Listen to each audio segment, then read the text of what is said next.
Parce que pour moi, la formation n'est qu'un des maillons dans une stratégie d'entreprise de développement des compétences. Et la formation ne permet pas de tout faire. Donc ça, je crois que c'est vraiment le point clé à retenir. Skill Me Up. Bienvenue sur Skill Me Up, le podcast qui développe tes compétences et celles de tes équipes. Chaque semaine, avec mes invités, on décode les éléments clés d'une stratégie de formation pertinente et petit à petit, on t'aide à construire la tienne. Je suis Delphine Moncorgé et je t'invite à me suivre dans ce nouvel épisode. Bonne écoute! Bonjour et bienvenue dans ce nouvel épisode de Skill Me Up. Aujourd'hui, j'accueille Gwenaël Masson. Gwenaël est formateur, médiateur en communication non violente et formateur de formateurs. Il est aussi l'hôte du podcast Les Brèves pédagogiques, où tous les 15 jours, il nous révèle ses trucs et astuces pour améliorer nos formations. Bonjour Gwenaël. Bonjour Delphine. Aujourd'hui, nous allons parler de la formation des formateurs, un public souvent oublié dans nos thématiques. Mais avant d'entrer dans le vif du sujet, est-ce que tu pourrais te présenter en 3 points, 3 dates ou 3 chiffres clés, s'il te plaît? Bien sûr. 3 dates. Première date, 2001. 2001-2002, c'est ça à peu près. Je démarre en banque et il y a une formation interne. Je rencontre en fait le monde de la formation, c'est-à-dire un formateur interne. Et là, j'ai envie déjà de faire ce qu'il fait, alors que j'ai même pas démarré ma carrière professionnelle. Je sais déjà dans ma tête, je me souviens, c'est quand je vais aller sur le terrain, voilà, c'était attaché commercial en banque, mais je savais qu'en tête, je me disais comment je vais faire. Il y avait une école des ventes dans cette banque en interne. Comment je vais faire pour faire ça? Il y avait ça en tête. Deuxième date, 2008.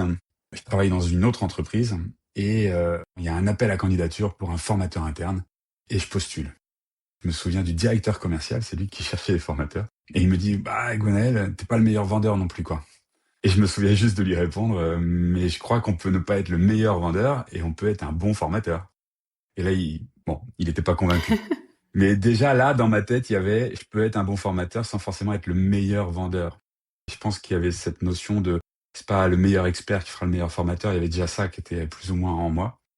Et puis, je vais dire 2 dates en une, mais je me reconvertis en fait en 2012 pour devenir formateur. Donc, je fais une formation de formateur professionnel, le titre FPA, formateur professionnel d'adultes. Et puis 2015, où en fait, je forme mes premiers groupes pour le titre FPA. Et voilà. Et depuis, j'adore. Enfin, je kiffe. C'est la pédagogie. Je kiffe ça. Merci Gwenaël.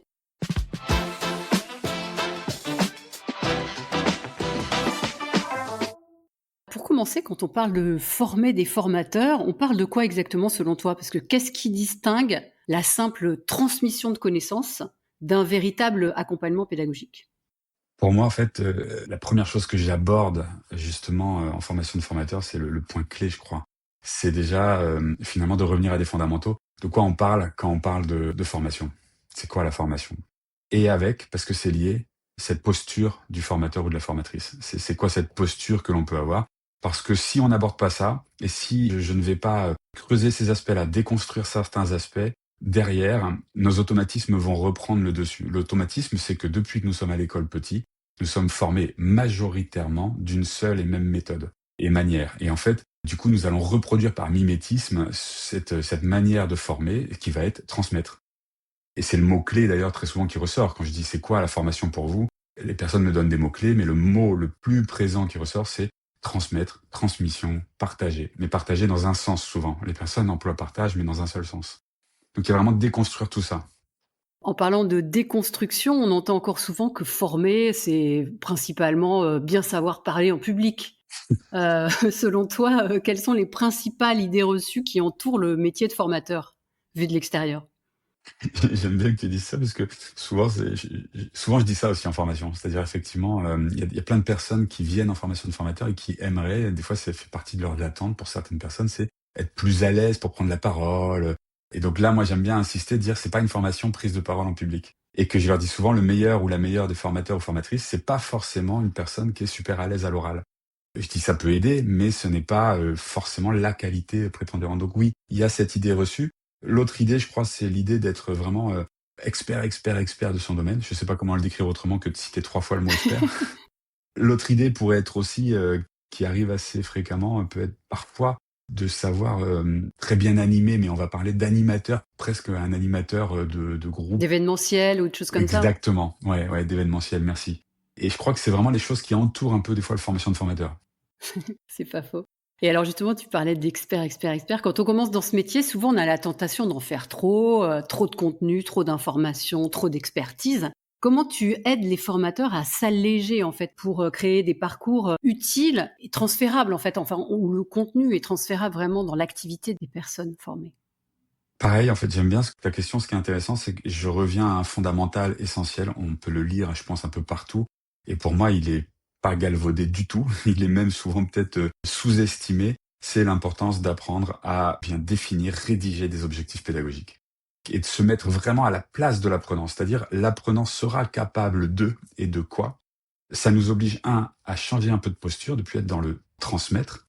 Et deux, ça nous oblige, c'est déjà la porte d'entrée pour en fait sélectionner, réduire le contenu qu'on va aborder. Parce qu'à un moment donné, il y a quel est le contenu strictement nécessaire pour l'atteinte de cet objectif, et il y a tout ce qui est à côté, qui est un peu le pour en savoir plus, qui peut être intéressant et que beaucoup d'experts, souvent quand on construit notre formation, moi ça m'arrive souvent, ah ça c'est intéressant, j'aimerais bien l'aborder, ça serait chouette, ah oui ça c'est un plus, et finalement, bah des fois on n'a pas le temps. Donc vraiment, nos objectifs pédagogiques, c'est la clé, pour moi, fondamentale sur laquelle j'insiste énormément. Mmh. Et justement, comment tu les aides à rédiger ces objectifs, de façon évaluable? Comment on passe du fameux, comprendre, connaître, à être capable de? Bah, il y a vraiment cette technique des 3 C qui est issue des travaux de Ralph Tyler. Et en fait, on a vraiment cette notion de comportement observable et d'avoir un verbe d'action. La question, c'est et justement, ce verbe d'action permet de se dire, est-ce que c'est observable et donc est-ce que c'est évaluable? Si c'est observable, oui. Là-dessus, j'ai des activités que j'utilise. De temps en temps, bah, il y a un petit piège. Gentiment, c'est juste pour leur apprendre bien la différence. Par exemple, si je dis lire sur un thermomètre gradué en degrés, enfin à 2 degrés près la température. Je leur dis: «Est-ce que le comportement est observable?» Beaucoup me disent: «Oui, c'est lire». Et je leur dis: «Bah non, lire à voix haute est observable, lire n'est pas observable». Et ça permet de bien comprendre cette nuance. Bien sûr, je leur dis: «Là, c'est pour le jeu, c'est entre nous, mais c'est bien pour comprendre cette nuance ou l'importance du verbe». Comme comprendre, bah, effectivement, comment tu sais qu'il a compris? Bah, parce qu'il me le dit. Bah, dans ce cas-là, ça veut dire que tu veux qu'il te cite alors, c'est pas pareil et donc c'est pas le même niveau. Est-ce que tu veux qu'il mémorise, qu'il cite, qu'il explique? Bah, je dis: «C'est pas la même chose». Et donc, il y a vraiment cette notion de comportement observable. Le deuxième C, c'est les conditions de réalisation. Dans quelles conditions on va pouvoir observer ce comportement? Donc, par exemple, lors d'une mise en situation, l'apprenant sera capable de, bah là, la condition, c'est la mise en situation. Et donc, on se dit, OK, c'est une mise en situation factuelle, pas forcément réelle. Voilà, ça peut être lors d'un jeu de rôle, ça peut être au cours d'un exercice de 2 heures. On met des conditions de réalisation et en fait, en faisant ça, le gros avantage, c'est qu'on est déjà en train aussi de préparer notre évaluation. Dès qu'on fait les objectifs, on prépare l'évaluation et ça, c'est hyper important. Et ça nous aide dans notre aussi scénario. Et le troisième C, qui sont les critères de réussite, pour essayer d'avoir le plus possible, c'est pas toujours évident, mais des évaluations critériées et qu'elles soient objectives. Moi, j'adore prendre l'exemple du code de la route. Enfin, à mon époque, c'est-à-dire, tu avais 5 erreurs, je sais plus si 5 on l'avait pas, il fallait, voilà, mais grosso modo, je dis souvent 5 erreurs tu l'avais, 6 tu l'avais pas. Donc en fait, on pourrait dire 5 erreurs au plus ou moins de 6 erreurs. Et là, on a un critère de réussite qui nous permet de dire je valide ou je valide pas. Et ça permet d'éviter aussi les jugements de personnes quand on fait ça. Et on devient vraiment objectif sur l'évaluation. Et j'imagine que tu leur parles de Bloom aussi, pour pouvoir, fixer, le niveau de complexité de l'objectif pédagogique? Effectivement, en fait, Bloom intervient, moi j'aime bien dire souvent il intervient quand on commence à parler en fait vraiment d'escalier pédagogique et cette notion dans notre formation, suivant la durée, de progression. C'est-à-dire, on va peut-être pas tout de suite démarrer par la notion d'appliquer ou de créer, mais on va plutôt, aller sur la notion effectivement donc de connaissance, mais dedans on va trouver les verbes d'action qui vont nous permettre d'avoir des objectifs en lien avec cette connaissance, pour aller ensuite vers la compréhension et l'application. Et oui, il y a vraiment cette notion aussi de progressivité. Et ça, pour moi, j'aime bien l'aborder vraiment en lien avec cet escalier pédagogique. C'est-à-dire que les apprenants puissent se dire, quand je construis ma formation, oui, il y a une porte d'entrée et il y a une porte de sortie. Et la porte de sortie doit permettre, en fait, à la fin de se dire, bah, l'apprenant, il a appris quelque chose et il doit essayer de le transposer dans son quotidien. Donc, d'être dans l'application. Je suis d'accord avec toi. Je souligne aussi toujours le fait que quand on crée les objectifs pédagogiques, on doit tout de suite se demander, comment je vais les évaluer et du coup, d'abord, ça permet de faire le lien entre le début et la fin Et comme tu le disais, ça nous permet de construire le milieu, la façon dont on va aborder le contenu, comment on va y aller crescendo. Toi, tu défends une approche très active de l'apprentissage. Tu l'as évoqué plus tôt. Comment tu aides les formateurs à passer d'une pédagogie descendante, en fait, comme nous, on l'a appris à l'école, à une pédagogie qui met vraiment les apprenants en action, notamment quand tu as des formateurs qui, justement, sont un peu tradis et qui sont attachés au contenu, aux slides, à la théorie, tout ça. Comment tu fais pour passer de l'une à l'autre? Ça va pas être évident. Non, c'est pas si évident parce qu'effectivement, c'est tellement ancré en nous que ça peut, enfin, comme je l'ai dit, voilà, les automatismes, les habitudes, on la vie dure. Et en même temps, je leur donne à vivre ça. C'est-à-dire que tout au long de la formation, je les mets quasiment que en pédagogie active et vraiment expérimenter différentes phases. Dans la formation de formateur, j'aime bien les mettre en phase, des fois, pas longtemps, hein, une demi-heure, 20 minutes de PowerPoint descendant. Et juste leur faire remarquer comment est-ce qu'ils se sentent, comment ils le vivent. Et très vite, Tu veux dire que, attends, excuse-moi, tu veux dire que c'est toi qui leur assènes pendant 20 minutes des PowerPoint oui, et ils font plus rien. Et là, ils se disent, oh là là, c'est ça que je fais vivre à mes apprenants.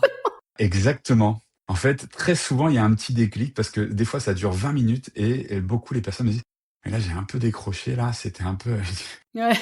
Et j'adore parce que je leur dis, vous vous rendez compte, nous en parlons depuis le début, voilà ce que ça fait. Je dis, et pour autant, c'est pas à bannir. C'est juste de savoir le doser, peut-être pas trop longtemps, peut-être savoir aussi construire de manière très efficace un PowerPoint. S'il y a trop de choses à lire, etc., entre la parole, l'auditif, le visuel, mais à lire, donc du texte, forcément, il y a une surcharge. Là, le cerveau, il va aller essentiellement vers le visuel, il va vouloir lire. Et quelque part, on entend comme un bruit de fond quand le formateur parle, quoi. Un ronronnement, quoi, on décroche. Exactement. Donc, je leur donne vraiment à vivre au maximum aussi la pédagogie active. Et j'insiste beaucoup sur le fait que une pédagogie active, ce n'est pas juste une activité, en fait. Là, je vais faire le lien avec un de tes récents épisodes. J'ai plus le nom de l'invité, mais ça m'a beaucoup parlé. Parce que c'est exactement ce que je dis, moi, quand je veux décrire ce qu'est la pédagogie active. La pédagogie active, c'est mettre le cerveau des apprenants en route. C'est-à-dire qu'ils doivent réfléchir. C'est-à-dire ils sont acteurs dans leur cerveau. Ils sont pas seulement acteurs dans le corps. Donc il suffit pas de les mettre en groupe ou de les mettre à bouger ou de les mettre à faire quelque chose de ludique. Si le cerveau ne réfléchit pas, pour moi, c'est pas de la pédagogie active. Et souvent, je veux aussi leur montrer, puisque je casse un peu ça, il y a beaucoup, des fois, de personnes que je rencontre qui me disent « Ah, ben moi, dans les formations que j'ai, de toute façon, c'est que de la pratique. Donc moi, oh là là, ils sont actifs, quoi. » Je leur demande « D'accord, et comment tu fais ?» Ils me disent « Je leur montre comment faire, et après, en fait, ils refont, quoi. » Un démonstratif, non. Et voilà. Et en fait, je leur dis, vous voyez, la démonstrative, hop, j'ai toute une activité sur les méthodes pédagogiques. On est en plein dans toujours cette méthode descendante parce qu'en fait, on active le cerveau, certes, mais uniquement sur la mémorisation et en plus sur notre mémoire de travail, donc à court terme. Donc, la mémorisation ne rend pas autonome puisqu'elle ne crée pas le raisonnement. Et donc, je leur dis, mettez-les sur l'ordinateur, sur la machine, demandez-leur peut-être de vous décrire, voilà, faites un exercice. Comment vous feriez si vous deviez faire ça? Et là, ils vont devoir réfléchir et chercher par eux-mêmes. Et là, ils réfléchissent. Et ensuite, vous pouvez faire de la démonstrative. C'est pas, bien sûr, on peut alterner. Mais le plus important, j'insiste sur mettre le cerveau à réfléchir avant de donner la théorie. Parce que, du coup, en faisant ça, moi, je dis souvent aussi que quelque part, ça ouvre le cerveau à accueillir les informations qu'on va pouvoir donner après. Forcément, nous en donnons. Mais ça prépare le cerveau et ça facilite justement l'ancrage. Carrément. C'est la différence entre les méthodes déductives, où justement on apprend d'abord la théorie et ensuite on voit comment on l'applique, aux méthodes inductives. On le vit et du coup on se dit, tiens, finalement, est-ce que ce serait pas ça la bonne chose à faire? Et souvent ça marche bien quand ils le font en équipe, Complètement. parce qu'il y a un échange d'idées et ils construisent ensemble la théorie et ensuite, on peut apporter la théorie académique, on va dire, mais souvent ils ne sont pas loin. Complètement. Et ce que tu décris là, moi j'aime beaucoup l'aborder aussi en formation de formateur, c'est de parler, parce que on met beaucoup d'anglicisme aussi à toutes les sauces, mais finalement le mot est assez connu, donc je vais dire le social learning et l'apprentissage social. C'est aussi d'en tenir compte dans la construction de nos formations. C'est-à-dire que quand on part d'une pédagogie active, de les mettre à travailler en groupe, c'est rassurant au départ, parce qu'on est sur quelque chose qu'on ne maîtrise pas, qu'on ne connaît pas, qu'on n'a pas encore découvert. Donc le groupe va rassurer, va créer de l'intelligence collective, pour ensuite petit à petit aller vers de l'individuel. Parce que du coup, ils ont découvert et acquis des choses un peu ensemble, et petit à petit d'aller vers l'individuel pour préparer aussi l'autonomie, le transfert où ils se retrouveront seuls. Ouais, carrément. D'ailleurs, tu parles aussi d'encourager les participants à poser les bonnes questions. Alors, j'adore cette fameuse catégorie de questions. Ce que tu dis, c'est limiter les questions fermées. Et comment tu les fais progresser dans un groupe, dans une posture d'exploration, de réflexion, justement, peut-être quand ils sont en sous-groupe pour essayer de trouver des solutions. Et à quoi, surtout, tu l'appliques? Quand je parle de développer notre capacité à poser des questions, je parle surtout des formateurs que je forme. C'est-à-dire que pour pouvoir accompagner, effectivement, apprendre à poser des questions. Bah là, moi, j'ai un petit jeu simple qui est tellement pertinent, je trouve. Je prends un objet dans ma main, je le cache, et je leur dis, bah voilà, je vous donne 1 minute pour essayer, vous avez le droit de me poser toutes les questions que vous voulez, et pour trouver ce que c'est. La première minute, pas à chaque fois, mais la plupart du temps, ils ne trouvent pas. La plupart des questions, elles fusent, hein. Là, les questions fusent. Et les questions qui fusent sont des questions fermées. Est-ce que c'est blanc? Est-ce que c'est grand? Est-ce que c'est petit? Est-ce que c'est ceci? Et ensuite, une fois que cette minute est passée, bon, déjà on prend acte, et je leur dis, bah, quel type de questions avez-vous posé? Et la réponse vient très souvent. Bah, des questions fermées. Oui, non. OK. Je vous propose de refaire l'exercice. Cette fois-ci, poser des questions ouvertes. Et là, des fois, en 10 secondes, l'objet est démasqué. Ouais, c'est fou, hein. Et c'est juste très impactant pour apprendre l'importance des questions ouvertes. Et ensuite, effectivement, il y a quelques petites astuces. C'est-à-dire, je leur dis un est-ce que dans une question qui, dès que vous avez est-ce que, ça amène une question fermée. Vous pouvez le transformer en qu'est-ce que, qu'est-ce qui, à quoi, Comment, c'est génial. comment, pour quelle raison, de quelle manière. Et ça vous amène des questions beaucoup plus ouvertes et qui, comme je leur explique, comme c'est des questions ouvertes, ça amène de la matière de la part de l'apprenant. Et cette matière, c'est en fait vraiment le terrain de jeu et le terreau du formateur, de pouvoir tirer dessus, ça permet de voir où en est l'apprenant, de rebondir, d'ajuster, et surtout ça va lui permettre de s'adapter en fait pour la suite. Parce que notre boulot, c'est aussi de nous adapter en permanence. On a beau construire quelque chose, si on veut nous s'adapter aux apprenants, c'est essentiel de pouvoir en fait recueillir de la matière en temps réel. Mmh. Donc les formateurs que tu formes, tu les formes à la fois à concevoir des formations, mais aussi, là, on vient de le voir, à animer. Parce que ces questions-là, ils peuvent en écrire à l'avance, mais la plupart du temps, c'est assez spontané. Enfin, en tout cas, il faut s'adapter à son groupe. Comment tu perçois leur appétence? Est-ce qu'il y a une partie qu'ils préfèrent? Est-ce qu'ils réalisent que finalement, c'est beaucoup dans la préparation? Ça, nous, on le sait. Et c'est une découverte pour eux. Est-ce qu'il y a d'autres choses? Je sais pas. Suivant le public, quand j'ai des formateurs internes, qui sont des formateurs un peu occasionnels des fois dans des entreprises, donc qui ont un autre poste à côté et ils font ça en plus dans leur entreprise, il y a une énorme prise de conscience sur le travail de préparation. J'en ai certains, hein, même souvent, qui me disent «Oh, mais c'est un métier». Ah oui? Donc, il y a vraiment cette prise de conscience sur le travail effectivement préparatoire. Mmh. Je pense qu'ils sous-estiment parce qu'en fait, beaucoup, le travail de préparation, beaucoup disent c'est beaucoup de temps, mais en fait, ils confondent, ils croyaient que c'était créer un PowerPoint, le support. Et donc, il y a confondre la construction du support avec la construction du scénario pédagogique, du parcours de formation. Les autres, en fait, qui viennent pour devenir formateurs ou qui sont formateurs et qui veulent améliorer ou avoir une formation de formateur parce qu'ils n'en ont pas eu, souvent, ils se rendent compte aussi de l'importance de ce travail de préparation, mais surtout de cette importance et de ce lien entre ce que j'ai préparé et l'animation. C'est-à-dire que finalement, peut-être que je l'anime pas complètement comme j'ai prévu, parce que je m'adapte. Par contre, mon travail de préparation me prépare moi au niveau de ma posture. C'est-à-dire en fait, ma posture change, n'est plus forcément effectivement dans juste celui du sachant qui transmet. Et ce travail préparatoire est au service de l'animation. Et effectivement, toutes mes formations de formateurs, je fais en sorte de leur donner, alors ça dépend de la taille des groupes, parce que j'ai la formation que je donne, mais après je fais du sur-mesure, mais je prévois toujours 1 journée, 2 journées d'animation. Et en fait, on fait de l'animation, je leur donne une grille de débriefing, et là pareil, j'aime bien leur montrer une évaluation, en fait, on va dire une évaluation tripartite, c'est-à-dire par mois avec la grille, par les apprenants, ceux qui ont suivi la formation pendant une demi-heure, 1 heure, suivant le délai que je leur donne, et une auto-évaluation avec cette même grille, de confronter un peu les regards à partir d'une seule et même grille. Et ça, pour moi, c'est le moment qu'ils adorent parce que pour eux, souvent, ils m'ont dit, toutes les pièces du puzzle des journées qu'on a vécues avant, où on a abordé, prennent sens et se rassemblent au moment de cette animation et de ce débriefing. Ouais, ouais. Et alors, tu travailles, on l'a dit au début, aussi, sur tout ce qui est communication non violente, les postures relationnelles, la communication non violente. Comment tu l'intègres dans ta formation de formateur? Est-ce que ça influence ta façon de concevoir? Ou en tout cas, tu l'intègres pour leur donner des trucs, quoi? Je pense que ça influence énormément, effectivement, ma posture à moi. Et c'est un point que je leur donne, c'est-à-dire que un des éléments que je travaille, pas le plus important pour moi, mais que je travaille un peu, c'est comment gérer des situations qui peuvent me déstabiliser. C'est-à-dire, en fait, des situations qui me déstabilisent, ça veut dire qu'elles viennent me toucher moi au niveau de mes émotions à un instant T. Et donc, de pouvoir reprendre pied là-dessus et d'apprendre à m'écouter. Et l'autre, c'est d'apprendre à pas forcément réagir à chaud, ce qui n'est pas toujours simple, mais devant ce qui peut se passer avec des apprenants et donc de prendre un minimum, quand je dis de recul, c'est d'apprendre à observer et à s'écouter. Moi, je dis souvent, est-ce que ce qui est en train de se passer, est-ce que ça me gêne moi personnellement au niveau de mes valeurs? Et est-ce que ça m'impacte vraiment dans ma manière d'animer la formation? Et donc, dans ce cas-là, ça perturbe le groupe et les apprentissages. Ou est-ce que ce qui se passe perturbe les apprentissages? Si ça perturbe les apprentissages, j'agis. Et donc là, je leur donne la trame basique de la CNV, mais c'est vraiment basique. Faudrait limite, là, faut vraiment se former pour pouvoir aller plus loin, mais ça donne déjà une piste de démarrage, c'est-à-dire d'être capable de faire un constat de ce qui se passe en parlant au jeu et d'apprendre aussi à parler de soi, c'est-à-dire de quelle manière ça a un impact chez moi en tant que formateur et qu'est-ce que j'aimerais. Les émotions de ce qui se passe chez moi, les effets et quels sont mes besoins. Moi, j'ai besoin d'être rassuré sur le fait que tout le monde m'écoute là pour ne pas avoir à me répéter 3 fois. Je voudrais avoir votre attention pendant 30 secondes. Est-ce que c'est OK? Et je leur donne souvent l'exemple, hein. Je leur dis une fois, moi, j'étais fatigué, comme tout le monde, ça arrive. J'avais déjà répété plein de fois, j'avais un groupe d'alternants, donc 22, 23 ans, qui sont un peu en mode un peu scolaire des fois, donc ils nous voient un peu comme un prof. Et je me souviens un jour, c'est sorti, je vois un jeune qui était sur un téléphone et ça sort de manière automatique. J'étais en mode réaction. Je dis bon, range ton téléphone s'il te plaît. Là, je suis en train de donner une consigne. Enfin, écoute quoi. Et là, il se tourne vers moi, il me montre le téléphone et il me dit j'étais en train de prendre des notes, monsieur.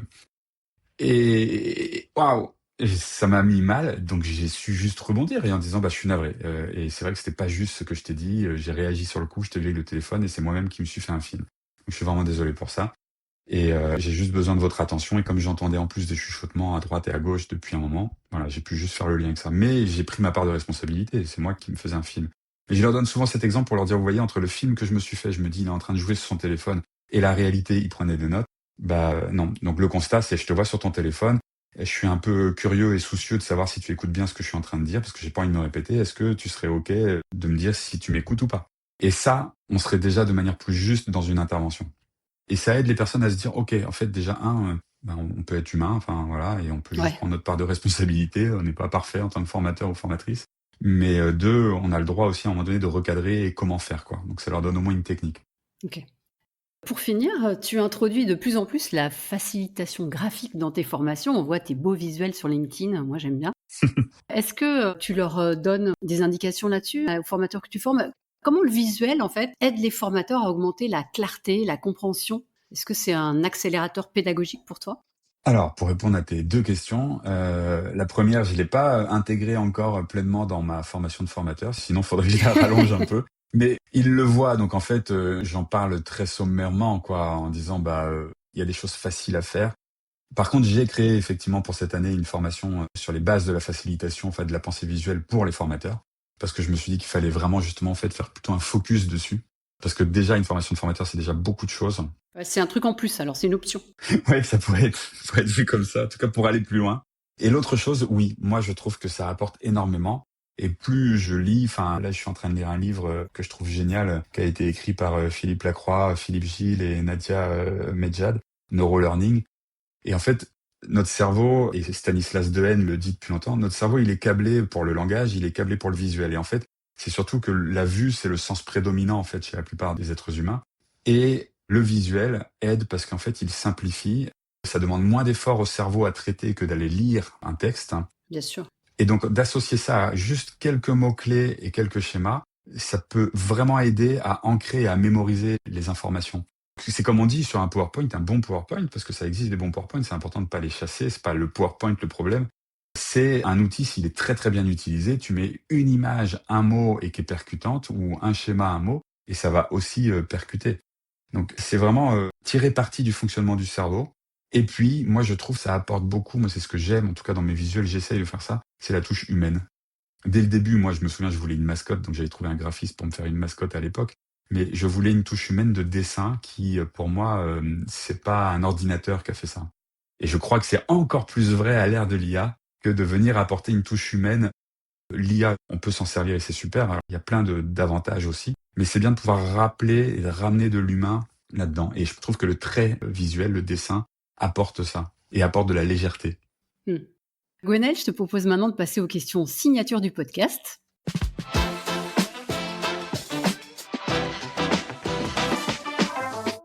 Ma première question, c'est comment fais-tu ta veille?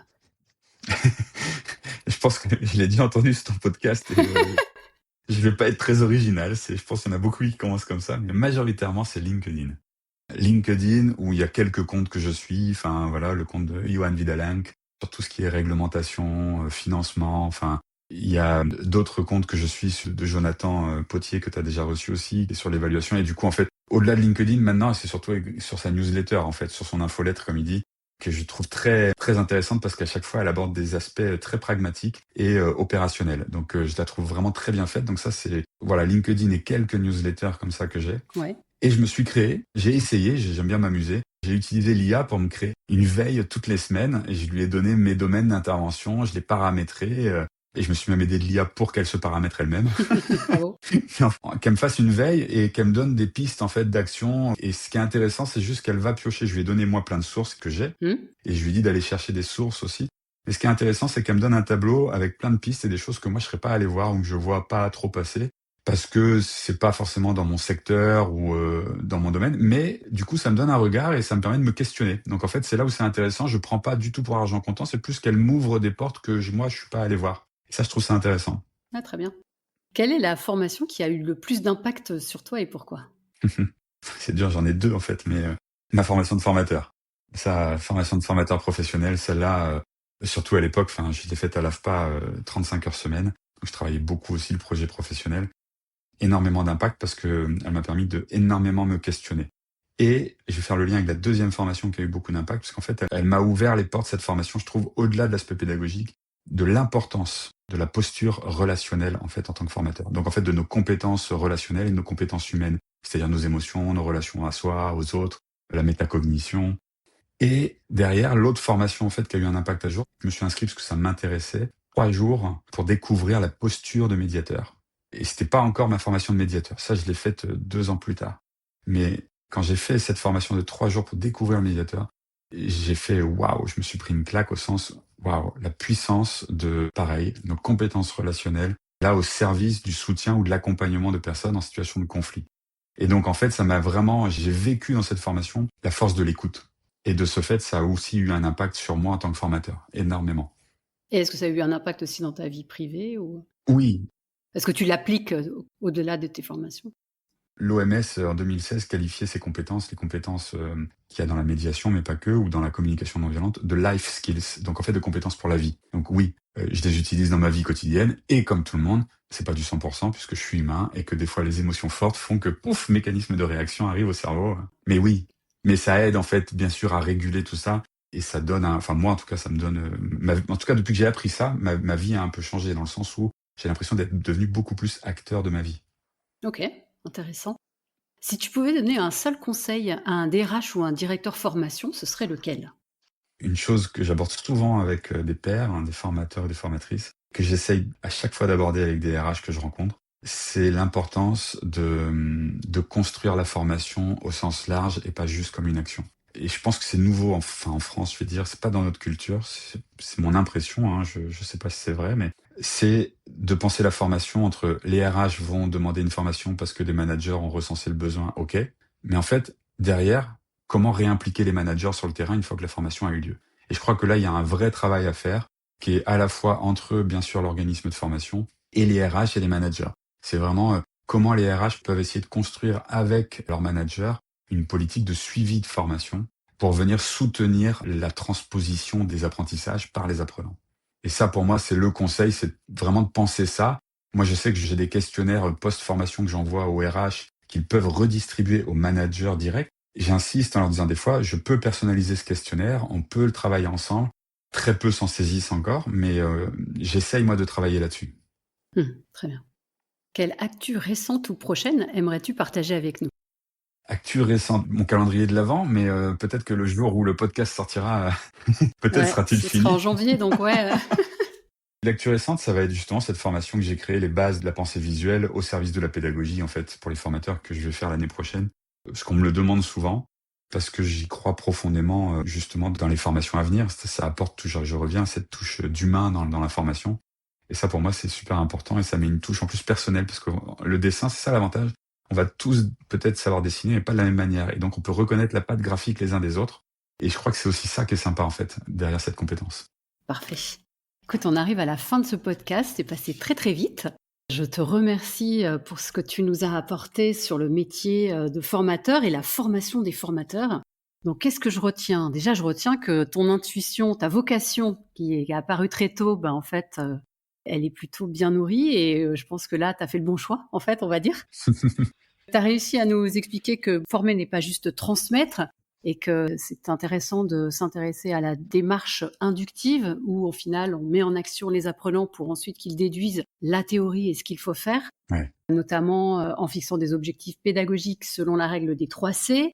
Tu nous as aussi parlé de l'apport de la communication non violente, de l'intérêt de la facilitation graphique, pensée visuelle, comme tu dis. Et aussi le côté penser la formation au sens large, ce qui me va bien parce que ça me rapproche de ma fameuse stratégie de formation qui est de prendre la formation dans son ensemble avec tous les acteurs concernés et pas juste formateur-apprenant. Complètement. Donc merci beaucoup Gwenaëlle. Merci Delphine.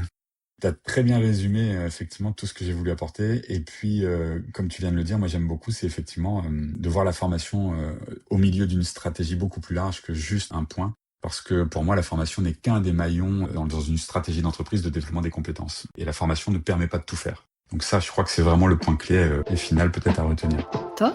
Merci Gwenaëlle. À bientôt. À bientôt. Au revoir. Au revoir.